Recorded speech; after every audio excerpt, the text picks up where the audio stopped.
Hey everyone, welcome back to Paper Therapy with Amy. This is the Weekend Adventure paper pack. You can see I've used some of it, and I'm going to be using it for some pictures of a hike and a weekend adventure with some of our friends. I do have a sketch that I'm working off. It is on Pinterest and it is by Tina Lavelle. So if you are interested in looking that up, you can. And hopefully you enjoy watching this layout come together. Okay, I've adhered 2 sheets of the basic beige that comes in the workshop to the background of my page. I've decided that I'm not going to start on white this time. I'll show you my pictures. I like to do my picture placement first. So I've cut them, I'm guessing at the sizes here. And you know, I just use sketches as jumping off points or layout designs, and then I kind of do my own thing. So this is going to definitely be different than the one that I found. So there's kind of like an arrow shape here. So we're gonna do this. And then that's my husband being silly. So I'm gonna put this one down here, and then I'll have a flip flap with journaling, and then my husband being silly underneath there. And I think something like that. Or I could put this one here so those aren't beside each other. Maybe. I kind of like them. No, he's kind of facing that way. I like my husband over here better, actually, I think. Let's do it like that. And then we're kitty corner to each other. But these ones are slightly smaller, so then you get this scale of kind of coming down. And you have the option of putting journaling here or down here, but I'm going to have it under that flip flap, so I have a lot of space to embellish, which is really nice. So I went through my wood grain papers, and I'm using a lot of leftovers, and I found these pieces which are kind of perfect to put underneath here. So I think I'm going to do that. Now they don't pop off of here, but I think with a mat they will. So let's try this. Let's go. I'm going to just put that one away so I don't get too confused. Okay, something like that. I might even, I might do less of this side. I'm not sure how much I want to do, but let's just leave it like that for now. And then I'm going to bring in some mats, and I think that these are kind of a bright blue. So I think I'm going to, this one's splattered apparently. I think I'm going to sand those just a little bit. You know how I love to sand things, so.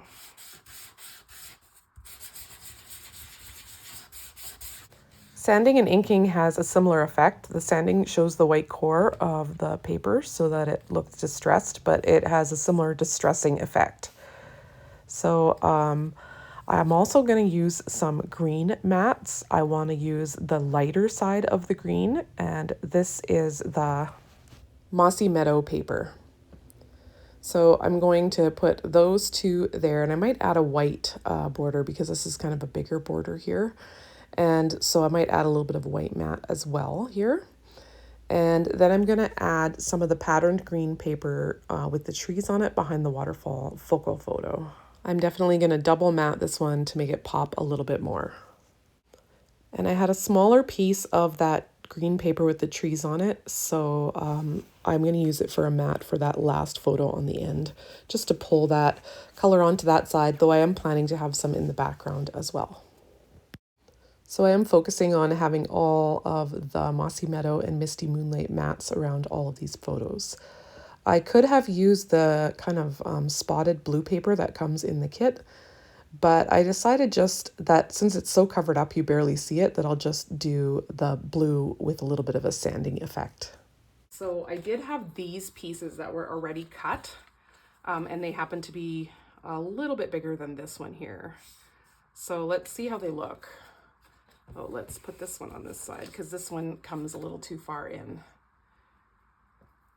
I don't want to have this paper on top. And then I thought this one here is really appropriate for hiking. So maybe we can add this one in here. I'm going to tear right through the coffee cups, I think. do have a ruler to guide me for tearing. I got this at a garage sale. And it is so much easier than trying to tear on my own and get it straight. I really like using this little tool. I remember when tearing was all the rage on scrapbooking layouts, and it's kind of all we did. So I love to tear, but I always think, well, don't overdo it. So I'm tearing it again here because I want that little bit of white of the inside of the paper to show, and it wasn't torn the right way for that to show. I am going to turn that leftover piece over because the other side of this paper is that blue paper. I'll end up using that piece on the right hand side because on the left hand side I want the blue paper to span the whole page, not just with that frame around. And I do want to add a little bit of the Calypso coral that's in this paper pack because I have some embellishments and a title I want to use from the Calypso coral. And I'm trying to figure out how to add just a strip of it here so I can see what it's going to look like. But yep, I do figure out a way to look at it and I like it like this. So I'm going to tear a piece of that as well. I'll just straighten all this out a little bit and see what I think. And yep, I really like how this is coming together. So I'm going to commit to that. I do want to add a little bit of wood grain to this coral paper to tone it down a little bit. So I'm going to take this wood grain stamp and I want it to go perpendicular or like across horizontally on this paper, not up and down because the wood beside it is going up and down just for something different. So I'm just stamping a bunch of brown wood grain lines onto this paper.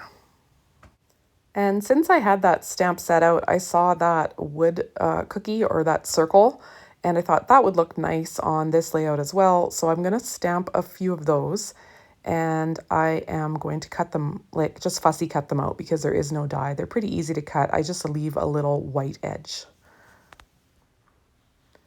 Now it's time for that fun embellishing process. So I am going to add this sign as a layering bit, and I'm going to put in another title over top of it that came in one of the punch apart sheets.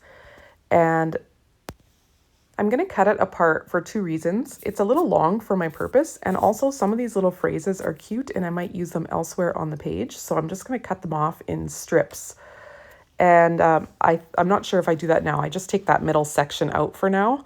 And then I'm going to layer this on the other side so that you can kind of see some of the wording above and some of the wording below, but I'm covering up some of that middle area. I dug through my stash and found every pine bough sprig that I had, and I also had some pine cones. I will link some that are available down below. These are not the ones I used, but they're very similar. The sprigs are in Mossy Meadow. I alternated and used both sides. And the pine cones, the bottom part is a dark brown, would be like early espresso. And then the top part is sandy color, like the wood grain with the footprints on it on here. I think that's probably pecan pie. I think so. I had this little wordy bit and I wanted to add it in, and I decided as I was working on this that I actually like it on the bottom of the photo because the title is going towards the top of the layout, and that way they're kind of diagonal a little bit from each other. Calypso coral is a very bright color, so I just wanted little pops of it here and there. I didn't want to use too much at one time. And it doesn't really go with anything in the photos other than it kind of draws your eye. And because I wanted to use that weekend title, I wanted to make it work in the layout. And I think it really does. I wanted to add a third embellishment cluster, and I thought it would look the best in the middle on the bottom beside the photo of all of us, the selfie that I'm taking there. And so that's why I'm going to move it over. And then I'm also going to move this one over. I built up some paper underneath there because otherwise it was sort of tilted because it's overlapping onto the photo. So it needed to be the same height.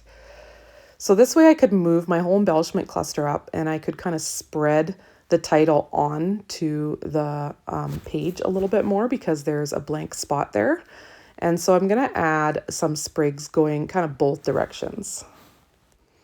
So the story behind these photos is that my husband and I were camping in the mountains, and our friends came to see us, and they were living in their camper because they're building a house. So that we said, well, we have the whole camper with no kids with us because we're getting to be the age that the kids just want to work and they don't want to come with us anymore.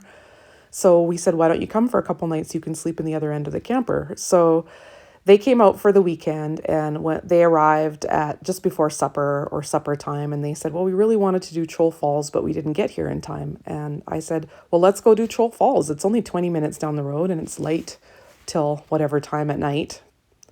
So we headed out and we hiked Troll Falls, and the falls has this like rocky ledge, and I don't have a picture of it, but it looks like the face of a troll, so that's why it's called Troll Falls. But there's actually like upper falls and lower falls. There's several, and you can hike to each one of them, and one of them you can go in behind, which is the photo on the bottom on the left hand page.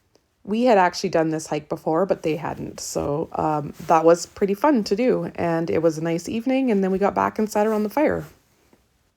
You can see now that I'm adding that little embellishment, small embellishment cluster down beside that photo of all four of us. And I think that's a perfect location for it, and it adds that visual triangle perfectly.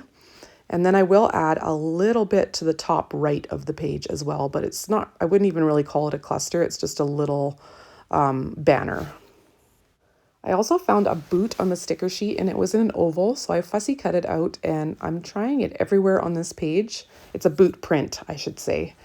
And I just can't seem to find a place for it, but I end up using it on the journaling that's on the flip side of that one picture. So that works out pretty well.